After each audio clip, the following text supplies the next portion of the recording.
A paz do Senhor Jesus Cristo, queridos irmãos. Vamos continuar o tema Territórios Amaldiçoados. Estou com a minha Bíblia aberta aqui em Atos 19, a partir do versículo 11, tá? E Deus, pelas mãos de Paulo, fazia maravilhas extraordinárias, de sorte que até os lenços e aventais se levavam do seu corpo aos enfermos, e as enfermidades fugiam deles, e os espíritos malignos saíam.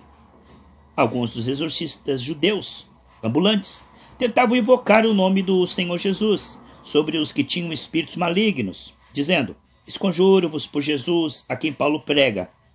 Os que faziam isto eram os 7 filhos de Seva, judeu, principal dos sacerdotes. Respondendo, porém, o espírito maligno disse-lhe: conheço a Jesus. Bem sei que é Paulo, mas vós quem sois? E saltando neles o homem que tinha o espírito maligno, e assenhorando-se dos dois, pôde mais do que eles, de tal maneira que nus e feridos, fugiram naquela casa. Então, o inimigo pegou 2 ali, daqueles filhos de Seva lá, arrancaram a roupa deles e saíram nus e feridos. Eles nem eram cristãos, estavam usando aquilo como um mantra, né? E foi evidente no visível de que eles apanharam do inimigo. Saíram unhados, feridos, nus. Ali foi muito evidente no visível, ficou muito claro que o inimigo prevaleceu e que eles apanharam do inimigo. Muitas vezes os cristãos apanham no mundo espiritual e nem sabem que estão apanhando do inimigo, porque estão em desvantagens, né? Lá em Efésios 6 diz: tomai toda a armadura para que possais resistir. Salmo 8 diz que nós somos feitos um pouco menor que os anjos, não é? Na nossa condição humana, o alimento do inimigo é pó, e o homem na sua condição humana é apenas pó. Aí nós vemos que o reino espiritual é muito complexo. Nós não lutamos contra carne e sangue, mas sim contra espíritos sem corpo, contra demônios. E quando você expulsa em nome de Jesus, ele tem que obedecer o nome, ele sai. Só que ele é como um bandido vingativo, né? Ele sai, marca a pessoa e diz: eu sei a tua brecha, você me paga. A hora certa eu vou te pegar, vou arruinar com a tua vida. Vou entrar por essa brecha, porque você é morno, né? Você tem muita coisa minha, né? Não falo isso para assustar as pessoas, mas para mostrar a seriedade da batalha espiritual. Por isso que o Senhor diz 3 vezes lá em Efésios 6, tomai toda a armadura para que possais resistir. É uma batalha realmente complexa que requer santidade. Porque o inimigo não respeita a patente, se é pastor, se é bispo, mas se tiver coberto com sangue, ele não toca, né? Vemos então que há muitas pessoas que estão apanhando do inimigo, porque estão lutando com ele, mas tem brechas, legalidade.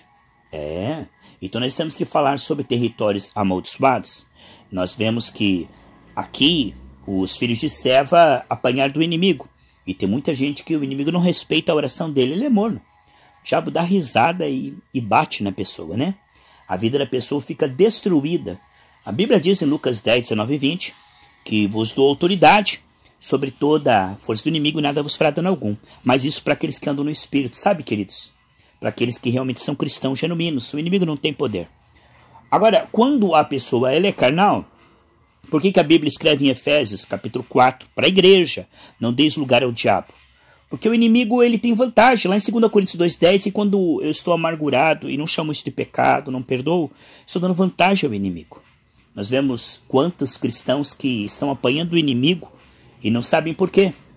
E nós vemos então que existe uma batalha no mundo invisível e muitas pessoas acabam invadindo o território, onde as pessoas que estão autorizando demônios não estão arrependidas. Aquele território, então, a terra está dividida. Aqueles que são remanescentes, que estão em Cristo, eles estão realmente cobertos com o sangue de Jesus. Mas o mundo jaz o maligno. E vemos então que o inimigo está aí matando, roubando e destruindo. Vemos que Jesus na cruz curou todos os enfermos, libertou todos os cativos e venceu Satanás. Mas ainda não veio o juízo final e ele ainda é o príncipe da potestade do ar. 2 Coríntios 4,4 diz que ele é o Deus deste século, com letra minúscula. Então ele exerce influência na vida dos desobedientes, dos incrédulos e dos soberbos. Aqui o que nós estamos vendo dentro deste estudo é que nós estamos muitas vezes vendo a cara, mas Deus vê o coração. Deus não olha a aparência, mas Deus olha o coração.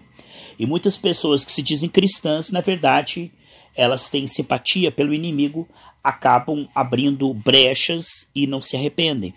E não se voltam a Deus com o coração inteiro. São realmente pessoas que, como diz lá, Paulo falou, olha, tente arrebatá-las do fogo, mas tendo nojo, tendo asco e cuidado até da roupa manchada da carne. A Bíblia diz em Provérbios que até a lavoura do ímpio é pecado. Por isso que nós oramos pela comida que comemos, por isso que o mundo está cheio de magia negra, bruxaria, né? Alimentos consagrados a ídolos que o Senhor manda nós não comermos. Muitas vezes a pessoa está ali, a inveja é a pior feitiçaria que existe, né? Torcendo contra a pessoa, mas se ela está debaixo do sangue, contra Israel não vale encantamento. Mas se a pessoa estiver naquele momento na carne, ela pode ter algum ataque das trevas, entende, amados? O que vemos muito neste mundo é que Jesus nos fez mais que vencedores no Espírito. O homem andando no Espírito, ele é invencível, intocável, não é? Mas o homem na carne, ele é enganado muitas vezes. Veja que muitas vezes a pessoa vem até você pedindo oração como se fosse uma vítima, um coitadinho, mas a própria pessoa está dando mole para o inimigo, não é, amados? E Jesus, quando expulsava o mal de uma pessoa que estava brincando com Deus, ele dizia, olha, toma cuidado para que não te aconteça coisa pior. Porque a Bíblia mostra que quando você expulsa um demônio, aquela pessoa deu legalidade para aquilo. Se ela não cuidar, voltará 7 e ela ficará pior. O que vemos então, que a pessoa que não tem realmente o zelo de respeitar a santidade de Deus, Deus chama Moisés, mas diz, olha, não venha para cá, primeiro tira o pó da sua sandália. Deus é santo, santo, santo, né? E bem-aventurados os limpos de coração, porque verão a Deus. Então a pureza espiritual pelo sangue de Jesus, porque o sangue foi derramado uma vez para perdão e salvação, mas ele é aplicado vez após vez, lá em 1 João 9, se confessarmos, o sangue de Jesus nos purifica de todo pecado, né? Crentes misturados com mundanismo, carnalidade, idolatria, pecados, iniquidade sem arrependimento, acabam abrindo brechas para que o inimigo bata nelas. E elas vêm até você como vítimas pedindo oração, e você precisa chamá-las ao arrependimento, a realmente uma sinceridade diante de Deus, uma entrega genuína, não pela metade, né? Aquele meio crente, morno, que vive mais no mundanismo, adorando os ídolos, do que realmente se convertendo. Ficam no meio do caminho, confessam com a sua boca que diz que são cristãos, mas negam com as suas obras, sendo abomináveis, né? O que vemos então que há muita gente que são virgens insensatas, que não vão subir no arrebatamento, que são no nosso meio, que o Paulo chama de falsos irmãos, né? Então, há muitas pessoas que dão mole para o inimigo, não se arrependem, não se convertem, são cristãos professos, mas não são genuínos. E vem até você pedir oração, e você põe a mão e começa a abençoá-los. Na verdade, você não tem como abençoá-los porque eles não se arrependem. O inimigo está lá tendo legalidade. E aí você começa a passar luta, porque você se une com a rebeldia daquela pessoa. Quando Josafá quis ajudar Acabe, Deus diz, olha, porque você se uniu ao inimigo do Senhor, você vai passar tribulação. Né? Você pode ver em 2 Crônicas, capítulo 19, 20, lá, né? Aqui em Esdras, capítulo 9, diz assim, olha só, Esdras, capítulo 9, versículo 11 e 12. Os quais mandaste pelo ministério de teus servos, os profetas, dizendo, a terra em que entrais para possuir é terra imunda, e pela imundícia dos seus povos, pelas abominações com que na sua corrupção encheram de uma extremidade a outra. Agora, pois, as vossas filhas não darei a vossos filhos, e as suas filhas não tomareis para vossos filhos, e nunca procurareis a paz e o seu bem, para que sejais fortes, né, para que vos fortaleçais, e comais o bem dessa terra, e façais possuir a vossos filhos para sempre. Então aqui nós vemos uma analogia para nós, que separação é força, não misturar com o mundanismo. A Bíblia diz que as más conversações corrompem os bons costumes. Até o cristão mais ungido, se começar a ficar vendo pornografia, música do mundo, esportes violentos, coisas mentirosas, acabam enfraquecendo, né? Um pouco de ferimento levera toda a massa. Então, separação e força. E o que nós vemos, então, que a terra ela é imunda por causa do pecado não confessado e não arrependido. O diabo tem legalidade nas nações. Embora as nações pertençam a Cristo, nós estamos ganhando território legítimo. Quando a pessoa se volta a Cristo, é legítimo que ela seja abençoada e tudo que ela faz seja abençoado. Mas o mundo jaz no maligno. Portanto, aquilo que não for purificado pelo sangue, ou seja, que a pessoa não se volta para Cristo, será purificada pelo fogo, que é a pregação do evangelho no Espírito. O fogo é a pregação, o arrependimento. Aquilo que não for purificado pelo fogo do Espírito vai ser purificado pelo fogo de Deus, que é a ira de Deus. Os céus se derreterão, a terra, tudo se dissolverá, as estrelas cairão do céu, e Deus fará novos céus e nova terra, porque aonde o inimigo pisou, até no terceiro céu, está contaminado. A terra está contaminada por causa do pecado de Adão. Então Deus não tem como purificar isto. Deus purifica a tua terra, a tua lavoura, tudo que é teu. Mas o mundo jaz no maligno. Por isso Deus fará novos céus e nova terra, porque a terra será purificada com o fogo da ira de Deus. E até os nossos corpos, irmãos, nossos corpos, eles não são purificados, eles serão transformados em novos corpos. Porque a carne que pecar, essa morrerá. Então o nosso corpo é templo do Espírito Santo, ele é santificado, mas ele não é glorificado. Deus nos dará novos corpos. Então veja que nada que é matéria, né, vai ser habitante no céu. No céu não habita carne e sangue. No céu não vai habitar nada que esteja contaminado. No céu não entra nada que contamine. Então Deus vai fazer novos céus, nova terra e nos dará um novo corpo eterno, né? Então nós vemos que este mundo está contaminado e o pecado está esparramado, né? Então muitos que pedem oração para você, não vai abençoando não vai dizendo amém, receba. Diga, irmão, vamos orar aqui. Não debaixo de condenação, porque Romanos 8:1 diz que aqueles que andam no Espírito, né, nenhuma condenação há para aqueles que estão em Cristo. Não é debaixo de condenação ou culpa, mas respeitando a santidade de Deus. Vamos nos cobrir com sangue, sonda-nos, ó Deus, né, vemos se demos alguma brecha. Veja, Senhor Deus, se nós fizemos algo. Ah, pastor, mas a Bíblia diz que Deus já perdoou uma vez por todas e que Deus não lembrará o nosso pecado. É certo que Deus perdoou, mas o inimigo aproveita-se das ilegalidades e brechas, entende? Quanto a Deus, ele perdoou até os nossos pecados futuros, né? Em Cristo, ele não está mais irado com o homem, ele já reconciliou-se conosco. Mas Paulo, escrevendo lá em Atos 20, diz, reconcilia-se com Deus. Então, o pecado não separa Deus de nós, separa nós de Deus. Em Isaías 59, diz que o pecado faz uma cortina que nos impede de ver a glória de Deus. Ela está lá, mas é como uma nuvem que impede o sol de brilhar. A Bíblia diz claramente que quando um se converte, o véu é retirado, 2 Coríntios 3,16. Então nós vemos que este mundo jaz no maligno. A Bíblia mostra que o príncipe da potestade do ar, que é Satanás, o Deus desse século, está agindo na vida dos incrédulos e desobedientes. Mas há um remanescente fiel que está debaixo do sangue de Jesus, que é autorizado para expulsar demônios, para curar enfermos, né? Para exercer o domínio que Deus deu para Adão. Agora, este domínio é na vida daqueles que aceitam ser ministrados por nós. Nós não podemos forçar aqueles que não querem Jesus, não é? Nós não podemos ir naquele que está com Satanás e dizer que a vontade de Deus vai ser feita na vida dele, não. O que nós podemos é pregar o arrependimento, e se ele ouvir, né, ele é abençoado. Jesus disse, e de pregar, e quem crer será salvo. Quem não crer já está condenado. Então o homem, lá Romanos 2,4, está debaixo da ira de Deus por causa dos seus pecados. Mas em Cristo nós temos o perdão, nós temos a salvação. Deus não imputa os nossos pecados. Deus enviou Jesus, seu sangue foi derramado por toda a criatura, curou todos os enfermos, perdoou todos os pecadores. Agora, quando o pecador é informado e ele aceita, ele é perdoado, ele recebe esse perdão. O perdão está disponibilizado, mas não é automático. Esse perdão tem que ser recebido. Quando uma pessoa recebe a Jesus, quando uma pessoa se volta para Deus, ele é reconciliado. Então, as maldições são quebradas e o diabo não tem poder na vida daquela pessoa. No entanto, o que vemos é que tem muita gente dentro e fora da igreja que precisa de salvação. Dentro e fora da igreja que precisa se converter e dar lugar ao Espírito. Porque acabam dando lugar a demônios, né? Lá em Efésios 4 fala que a amargura dá lugar a demônios, a impureza, né? A idolatria, a soberba, a menos que se arrependa. Então, não é porque recebeu Jesus há 20 anos atrás que não precisa de arrependimento. Arrependimento não é culpa nem condenação. É como tomar banho. Você está se limpando, né?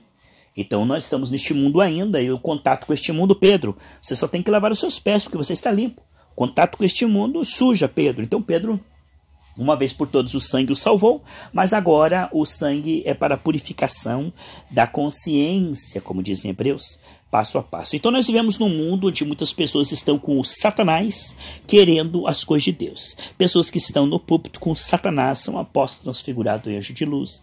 Pessoas que não aceitam a Jesus de coração, não se convertem e que realmente são pessoas que estão carregados, como a Bíblia diz, pessoas carregadas de demônios, que vão na casa das mulheres carregadas de demônio para fingir que estão pregando o evangelho para a sensualidade. Então, nós estamos falando esse tema tremendo de territórios contaminados, territórios amaldiçoados, porque nós estamos numa guerra onde tem aqueles que estão com Deus e aqueles que estão com o diabo. Nem sempre aquele que está com o diabo está uma marca na testa, eu sou satanista, não. Muitas vezes ele se diz pastor, muitas vezes ele se diz irmão, mas na verdade o coração dele é trevas. Jesus disse: a luz que está em ti são trevas, como densas são as trevas. Há muitas pessoas que estão na igreja, mas não estão arrependidas, convertidas, não estão realmente com Cristo. São pessoas, como diz aqui no livro de Tito, que com a sua boca confessam, mas com as suas obras negam, e são realmente imprestáveis para toda boa obra. Então lá em 1 João diz que crer em Cristo é receber a sua palavra, é aceitar a sua proposta. Então aqui em Tito 1,16 diz: confesso que conhece a Deus, mas negam-no com suas obras, sendo abomináveis. O que é abomináveis? Sujos, contaminados, desobedientes e reprovados para toda boa obra. Então em 1 João diz que se alguém diz que crê em Deus e não guarda a sua palavra, é mentiroso. Eu amo a Deus. Amar a Deus é amar a sua proposta. Deus enviou Jesus para gerar um povo santo. 1 Pedro 3,18 diz que Jesus morreu para nos levar ao Pai. E a Bíblia diz que Jesus morreu para salvar um povo dessa geração perversa, para levar um povo realmente à maturidade. Efésios 4, do 11 ao 13. Então todos aqueles que Deus salvou, Deus está santificando. Aquele que não está se santificando aquele que não é por mim, é contra mim. Aquele que não ajunta, espalha. Há muitas pessoas que naquele dia dirão: Senhor, expulsamos demônios. Senhor, eu não te conheço, aparta de mim, maldito. Pessoas que estavam ali no mistério da libertação, mas a Bíblia diz que tinha iniquidade no coração. Então a iniquidade no coração, muitas vezes, faz com que a soberba, faz com que a pessoa não veja a iniquidade. Isso que é o problema do engano, que a pessoa enganada não pensa que está sendo enganada. Isso é muito sério, a coisa mais terrível. Naquele dia ouvir: apartai-vos de mim, maldito. Como, Senhor? Comemos na sua casa ceia, nós estivemos na sua presença. Ele: não te conheço, aparta de mim, maldito. Você tem iniquidade no coração.